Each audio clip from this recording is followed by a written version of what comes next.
नमस्कार दोस्तों, YouTube channel पर आपका स्वागत है। संविधान की इस सीरीज में भाग 5 से संबंधित जो संसद अध्याय 2 में आर्टिकल 79 से और आर्टिकल 122 तक उपबंध दिए गए हैं का अध्ययन करेंगे और जितने भी विभिन्न प्रतियोगी परीक्षाओं में पूछे गए क्वेश्चंस हैं उनको सोल्व करेंगे। सबसे पहले क्वेश्चन नंबर फर्स्ट, लोकसभा के लिए चुनाव में निर्वाचित होने के लिए किसी व्यक्ति के लिए न्यूनतम आयु सीमा कितनी होती है? तो वो यदि कोई व्यक्ति लोकसभा में निर्वाचित होना चाहता है तो उसके लिए कम से कम उम्र 25 साल होनी चाहिए और राज्यसभा के लिए जो उम्र है वो कम से कम 30 साल की होनी चाहिए। तो इससे पहले जान लेते हैं थोड़ा सा संसद के बारे में। दरअसल हमारी जो संसद है, जो हमने संसदीय प्रणाली ली है वो ब्रिटेनी है, ब्रिटेन की संसद प्रणाली पर आधारित है। हमारी संसद में 2 सदन होते हैं, एक तो लोकसभा और दूसरी राज्यसभा। लोकसभा को निम्न सदन भी बोला जाता है, राज्यसभा को उच्च सदन भी बोला जाता है। लोकसभा को जनता का सदन भी कहते हैं, क्योंकि इसके द्वारा 18 वर्ष या उससे अधिक के नागरिक के द्वारा प्रत्यक्ष रूप से चुने गए प्रतिनिधि इस लोकसभा में होते हैं,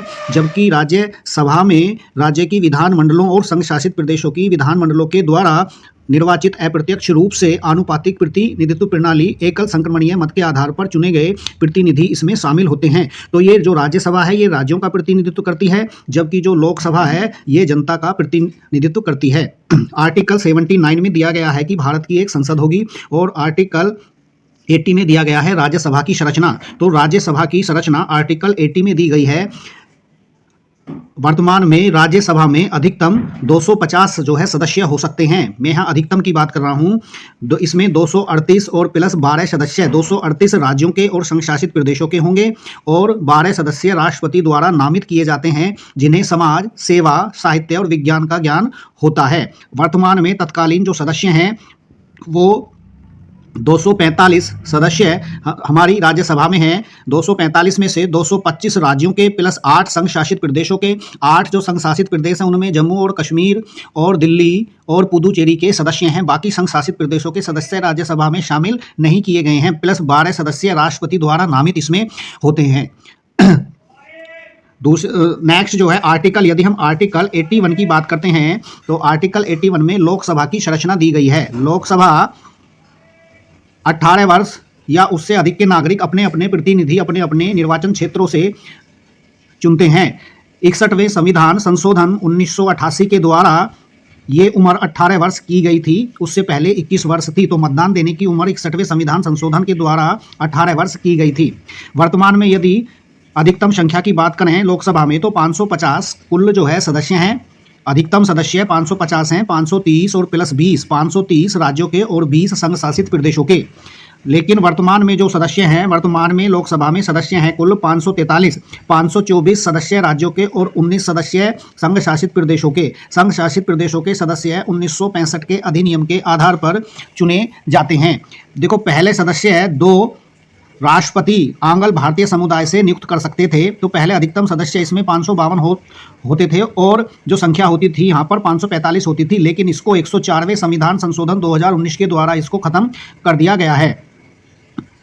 अब देखते हैं आर्टिकल 82। आर्टिकल 82 में है प्रत्येक जनगणना के पश्चात सीटों का समायोजन किया जाएगा। तो हमारी जो सीटें हैं वो 1971 की जनसंख्या के आधार पर हैं और 84वें संविधान संशोधन 2001 के द्वारा इनको 2026 के बाद जो पहली जनगणना होगी, 2026 के बाद जो पहली जनगणना होगी वो 2031 में होगी। तो ये सीटें 2031 तक जो है ये 1971 की जनसंख्या के आधार पर रहेंगी। आर्टिकल 84 में जो संसद के जो सदस्य हैं उनकी एलिजिबिलिटी दी गई है, अर्थात उनके लिए चुनने के लिए क्या क्या योग्यता होनी चाहिए। तो सबसे पहले तो भारत का नागरिक होना चाहिए और दूसरे नंबर पर उसे चुनाव आयोग के समक्ष शपथ लेनी होगी और 25 वर्ष का लोकसभा में चुने जाने के लिए उम्र होनी चाहिए और 30 साल का जो है उसे होना चाहिए राज्यसभा में चुने जाने के लिए।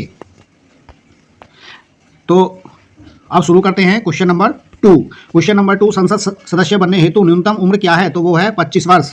क्वेश्चन नंबर 3, लोकसभा का सदस्य चुने जाने के लिए एक व्यक्ति को किस आयु से कम का नहीं होना चाहिए? तो कम से कम 25 वर्ष से कम का नहीं होना चाहिए। ये बिहार PCS 2018 में क्वेश्चन पूछा गया है। क्वेश्चन नंबर 4, लोकसभा के लिए निर्वाचन के बारे में निम्नलिखित में से कौन सा कथन सही नहीं है? तो कौन सा कथन सही नहीं है आपको बताना है। निर्वाचन वयस्क मताधिकार के आधार पर होता है, बिल्कुल सही है। निर्वाचन का संचालन निर्वाचन आयोग करता है, ये भी सही है। जो भारत का जो निर्वाचन आयोग होता है तय समय पर चुनाव की घोषणा समय समय पर करता है जब भी लोकसभा का विघटन हो जाता है। अब देखते हैं, निर्वाचनों के लिए मतदाताओं की सूची को राष्ट्रपति के निर्देशन और नियंत्रण में तैयार किया जाता है, ये बिल्कुल गलत है। मतदाता सूची में राष्ट्रपति का कोई रोल नहीं होता, बल्कि जो भारत का निर्वाचन आयोग है वही मतदाता सूची के लिए जो है उत्तरदायी है। ऑप्शन डी, तो ऑप्शन निर्वाचन आयोग के अनुरोध पर राष्ट्रपति निर्वाचन आयोग को उसके कार्यों के निर्वहन के लिए आवश्यक कर्मचारी वृंद उपलब्ध कराते हैं, ये बिल्कुल सही है। यदि निर्वाचन आयोग राष्ट्रपति से अनुरोध करता है कि उसके लिए निर्वाचन संचालन के लिए उसको जो है कर्मचारी उपलब्ध कराए जाएं, तो राष्ट्रपति ऐसा कराता है। तो इसमें ऑप्शन सी सही नहीं है, हो जाएगा। क्वेश्चन नंबर 5 लोकसभा के निर्वाचन के लिए नामांकन पत्र IAS प्री 2017। अच्छा, जिसे लोकसभा के निर्वाचन के लिए नामांकन पत्र भरना है तो उसकी इसमें शर्तें दी गई हैं, क्या होना चाहिए। तो भारत में निवास करने वाले किसी भी व्यक्ति द्वारा दाखिल किया जा सकता है, बिल्कुल नहीं। निवास करने वाला व्यक्ति विदेशी भी हो सकता है या ऐसा व्यक्ति भी हो सकता है जो है अवैध रूप से घुस गया हो। जिस निर्वाचन क्षेत्र में निर्वाचन लड़ा जाना है वहाँ के किसी क्षेत्र का निवासी द्वारा दाखिल किया जा सकता है, बिल्कुल नहीं। निवासी, फिर उसमें निवासी आ रहा है, निवासी जहाँ पर भी आएगा वो बिल्कुल गलत है। भारत के किसी नागरिक द्वारा जिसका नाम किसी निर्वाचन क्षेत्र की मतदाता सूची में है, ये बिल्कुल सही है। भारत का नागरिक होना चाहिए और किसी क्षेत्र की मतदाता सूची में नाम होना चाहिए, तो option C is right. D भी गलत है, भारत के किसी भी नागरिक द्वारा, डी भी जो है गलत है। किसी भी नागरिक द्वारा नहीं, बल्कि मतदाता सूची में, निर्वाचन सूची में नाम जरूर होना चाहिए किसी न किसी क्षेत्र की, ठीक है। चलो नेक्स्ट क्वेश्चन नंबर 6, लोकसभा में राज्यों को किस आधार पर सीटें आवंटित होती हैं। तो देखो, मैंने बात बताई थी जनसंख्या के आधार पर। लोकसभा में जो सीटें होती हैं वो जनसंख्या के आधार पर होती हैं और 1971 की जनसंख्या के आधार पर सीटों का बंटवारा जो है होता है। अर्थात जिसकी जितनी जनसंख्या, जिस राज्य की जितनी जनसंख्या उतनी ही सीट होंगी। क्वेश्चन नंबर 7, भारत के संविधान के अनुच्छेद 82 के अनुसार लोकसभा की सीटों का राज्य के मध्य आवंटन जनगणना के आधार पर है। तो मैंने अभी बात बताई थी 1971 की जनसंख्या के आधार पर, MPPCS प्री 2008। क्वेश्चन नंबर 8, वर्तमान लोकसभा में प्रत्येक राज्य के लिए स्थानों का आवंटन आधारित है। तो अभी बात बताई थी 1971 की जनगणना के आधार पर। क्वेश्चन नंबर 9, लोकसभा में राज्यवार सीटों का आवंटन 1971 की जनगणना के आधार पर कब किया गया था। तो देखो मैंने अभी बात बताई थी इस बारे में। देखो, ये BPSC 2005 में क्वेश्चन पूछा गया था। लोकसभा में राज्यवार सीटों का आवंटन वर्ष 1971 की जनगणना पर आधारित है। यह निर्धारण किस वर्ष तक यथावत रहेगा। तो यहाँ पर देखो 2026 भी है, 2031 भी है। स्टूडेंट क्या गलती कराते हैं, 2026 पढ़ के 2026 लगा के आ जाते हैं, जबकि उसमें जो है 1971 की जनगणना जो है 2026 के बाद जो भी जनगणना होगी, तो 2026 के बाद जो जनगणना होगी वो 2031 में होगी। तो 2031 तक 1971 की जनसंख्या के आधार पर जो है सीटें रहेंगी। तो इसमें आंसर ठीक 2031 है। यदि ऐसा क्वेश्चन होता कि 2026 के जनगणना के बाद, कौन सी जनगणना के बाद, तब 2026 होता। क्वेश्चन नंबर 10, 84वें संविधान अधिनियम 84वें संशोधन अधिनियम द्वारा लोकसभा के कुल सदस्य सीटों की संख्या का निर्धारण 1971 की जनसंख्या के आधार पर कर दिया गया है। ये तब तक बदली नहीं जाएंगी जब तक एक वर्ष विशेष के बाद ये पहली जनगणना नहीं होगी। तो देखो, इसमें पूछ रहा है UPPCS मेंस 2005 में कौन से वर्ष के बाद पहली जनगणना नहीं होगी। तो 2026 के वर्ष के बाद जो पहली जनगणना होगी, अर्थात 2031 में, जब तक ये सीट रहेंगी। क्वेश्चन नंबर 11 आ जाता है, भारत के संविधान में निम्न में से निर्धारित की गई लोकसभा में सदस्यों की अधिकतम संख्या हो सकती है। तो देखो, यहाँ पर ये MPPCS प्री 2008 में पूछा गया था, तो ना तो 547 है। देखो, अधिकतम संख्या पूछ रहा है यहाँ पे, ये थोड़ा सा ध्यान रखना आपको। अधिकतम संख्या तो ना तो 552 है अब, ना 545 है अब, तो इसका ऑप्शन डी हो सकता है। अब कितनी है अधिकतम संख्या, वो है 550। क्यों? क्योंकि ये जो 2 सदस्य लोकसभा में निर्वाचित करता था, नामित करता था राष्ट्रपति आंग्ल भारतीय समुदायों से, उस प्रावधानों को खत्म कर दिया गया। अब अधिकतम संख्या लोकसभा में 550 है, ठीक है, ये ध्यान रखना है आपको। क्वेश्चन नंबर 12 में है, निम्न संवैधानिक संशोधन में कौन से राज्य से निर्वाचित होने वाले लोकसभा के सदस्यों की संख्या में वृद्धि करने से संबंधित है। तो देखो इसका देखो, जो लोकसभा में जो वृद्धि हुई थी, एक तो 7वें संविधान संशोधन और एक 31वें संविधान संशोधन 1973 के द्वारा पहले जो सीट थी हमारी लोकसभा में 525 थी, उसके बाद जो है 525 से जो है बढ़ाकर 550 अधिकतम सीट यहां पर की गई थी, ठीक है। तो ये ऑप्शन हो जाएगा इसका सी आंसर, ठीक है। सातवां संविधान। क्वेश्चन नंबर 12, निम्न संवैधानिक संशोधनों में से कौन से राज्य से निर्वाचित होने वाले लोकसभा के सदस्यों की संख्या में वृद्धि करने से संबंधित है। तो वो है 7वां संविधान संशोधन और 31वां संविधान संशोधन। 31वें संविधान संशोधन 1973 के द्वारा लोकसभा में जो सीट थी वो 525 थी और 20 सीटें बढ़ाई गई थी, कुल मिलाकर के 545 सीटें की गई थी। क्वेश्चन नंबर 13, संविधान के किस संशोधन ने लोकसभा के सदस्यों की संख्या 525 से 545 कर दी थी। तो वो था 31वां संविधान संशोधन, option A. Question number 14, Lok Sabha में सदस्यों की जो अधिकतम संख्या निर्धारित की गई है तो वह है, देखो यहाँ पर अधिकतम संख्या पूछ रहा है तो अधिकतम संख्या और वर्तमान संख्या में आपको अंतर करना है, तो 550 अधिकतम संख्या पूछ रहा है तो option C is right. Question number 15 में लोकसभा की वर्तमान सदस्य संख्या क्या है तो वो है 543। वर्तमान सदस्य संख्या पूछ रहा है तो 543 वर्तमान सदस्य संख्या है। ठीक है, तत्कालीन जो सदस्य हैं एमपीपीसीएस पीडी 2010 में क्वेश्चन पूछा गया था। क्वेश्चन नंबर 16, लोकसभा में केंद्र शासित क्षेत्रों का सर्वाधिक प्रतिनिधित्व कितना हो सकता है तो लोकसभा में केंद्र शासित क्षेत्रों का सबसे अधिक प्रतिनिधित्व कितना हो सकता है, 20 हो सकता है। अधिकतम की बात कर रहा है तो 20 हो सकता है अधिकतम। UP PCS PD 2018। जब आम चुनाव 2009 में 543 लोकसभा निर्वाचन क्षेत्रों के लिए चुनाव हुए थे तो उनमें से कितने लोकसभा निर्वाचन क्षेत्र राज्यों के थे तो उस समय पर जो है 530 सीट राज्यों की थी और 13 जो है केंद्र शासित प्रदेशों की सीट लोकसभा में थी। क्वेश्चन नंबर 18, लोकसभा में केंद्र शासित प्रदेशों के लिए कितनी सीटें आरक्षित हैं तो कितनी सीटें आरक्षित हैं, अधिकतम की बात कर रहा है ऑप्शन बी। ठीक है। 19, भारतीय संविधान के किस अनुच्छेद के अंतर्गत लोकसभा में अनुसूचित जातियों के लिए आरक्षण का प्रावधान किया गया है तो वो किया गया है आर्टिकल 330 के अनुसार, ऑप्शन ए। और वर्तमान में कितनी सीटें हैं, 84 हैं एससी की सीट लोकसभा में और 47 है एसटी की सीट लोकसभा में।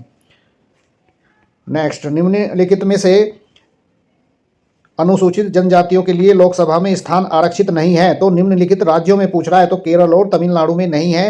देखो ऐसे क्वेश्चन जो अनुसूचित जाति की सीटें, अनुसूचित जनजाति की सीटें लोकसभा में किस राज्य की कितनी सीटें हैं, राज्यसभा में कितनी सीटें हैं, ऐसे क्वेश्चन आते रहे हैं। मैं भी एक वीडियो डाल दूंगा। तो ऐसे क्वेश्चन आज के समय में किसी भी एग्जाम के लिए, किसी भी प्रतियोगी परीक्षा के लिए बहुत ही महत्वपूर्ण है, तो ये देखने बहुत ज़्यादा जरूरी है इस टाइप के क्वेश्चन। क्वेश्चन नंबर 21, किस राज्य की लोकसभा में अनुसूचित जाति तथा अनुसूचित जनजाति के लिए आरक्षण नहीं है तो वो नहीं है अरुणाचल प्रदेश और जम्मू कश्मीर, ऑप्शन ए और बी।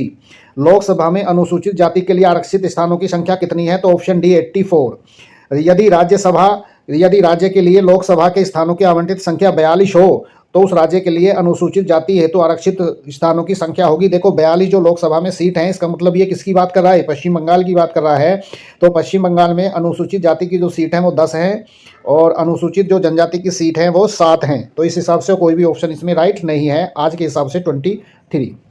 क्वेश्चन नंबर 24, लोकसभा में अनुसूचित जनजातियों के लिए निम्न में से किस राज्य में सबसे अधिक आरक्षित सीटें हैं तो देखो वो हैं मध्य प्रदेश में। मध्य प्रदेश में कुल 6 आरक्षित सीटें हैं। सबसे ज़्यादा अनुसूचित जनजाति की सीटें मध्य प्रदेश में ही हैं और चूंकि हमने जनसंख्या के आधार पर सीट दी है, इसका अर्थ ये है कि मध्य प्रदेश में ही सबसे ज़्यादा जनसंख्या पाई जाती है। अनुसूचित जनजाति की जनसंख्या सबसे ज़्यादा मध्य प्रदेश में ही है, तो ये ध्यान रखना है आपको। क्वेश्चन नंबर 25, निम्नलिखित में से कौन सा राज्य लोकसभा में अनुसूचित जनजातियों के लिए सबसे अधिक प्रतिनिधि निर्वाचित करता है तो देखो मैंने अभी बात बताई थी, जो हमारी जो सीट है वो किसके आधार पर है, वो जनसंख्या के आधार पर हैं और सबसे ज़्यादा अनुसूचित जो जनजाति है वो किसमें है, मध्य प्रदेश में है। तो डेफिनेटली किसकी सीट ज़्यादा होंगी, अनुसूचित जनजाति की, मध्य प्रदेश से सीट ज़्यादा होंगी, ऑप्शन सी।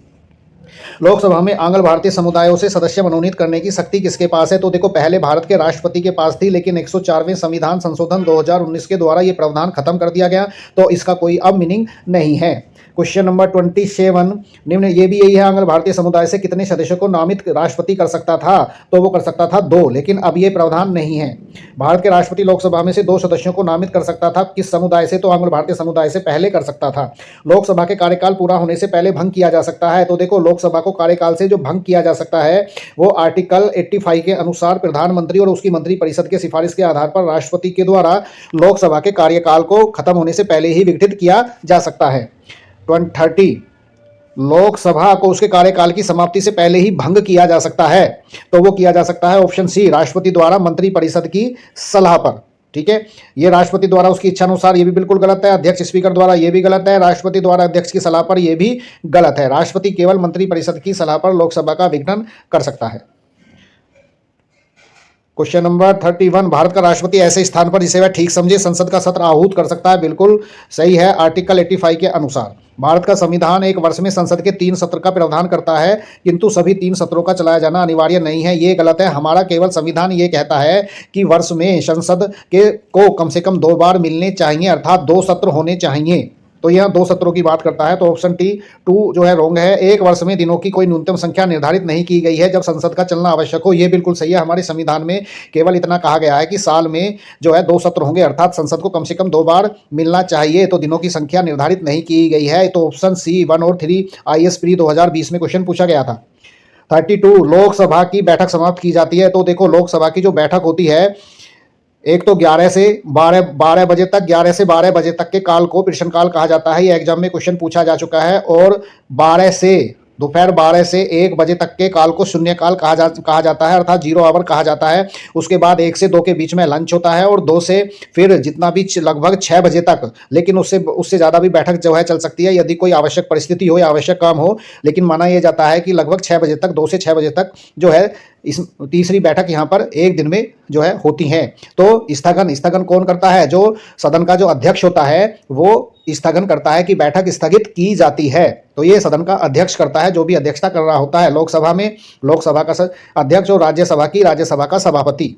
यहाँ पर बी सत्रावसान द्वारा, देखो सत्रावसान का मतलब होता है कि सत्र का जो है खत्म हो गया है। तो इसकी सत्रावसान की घोषणा प्रधानमंत्री और उसकी मंत्रिपरिषद की सलाह पर राष्ट्रपति करते हैं। तो सत्रावसान राष्ट्रपति करते हैं, या विघटन प्रधानमंत्री और उसकी मंत्रिपरिषद के द्वारा, विघटन भी राष्ट्रपति करते हैं। ये सब आर्टिकल 85 में है। तो बैठक समाप्त स्थगन के द्वारा, सत्रावसान के द्वारा, विघटन के द्वारा समाप्त की जा सकती है। तो ये हो जाएगा ऑप्शन डी, उपर्युक्त सभी के द्वारा।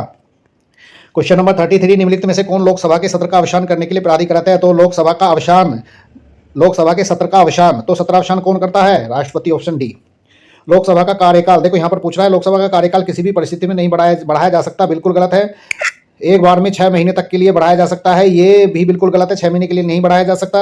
आपातकाल की घोषणा के दौरान एक बार में 1 वर्ष तक के लिए बढ़ाया जा सकता है, ये बिल्कुल सही बात है। एक बार में 1 वर्ष तक के लिए बढ़ाया जा सकता है। आर्टिकल 352 के तहत यदि किसी देश के किसी भाग में इमरजेंसी लगी हुई है या आपातकाल जैसी स्थिति है तो संसद का कार्यकाल 1 वर्ष तक बढ़ाया जा सकता है, ये बिल्कुल सही है। ऑप्शन डी आपातकाल की घोषणा के दौरान एक बार में 2 वर्ष तक के लिए बढ़ाया जा सकता है, तो ये भी गलत है। Option C is right.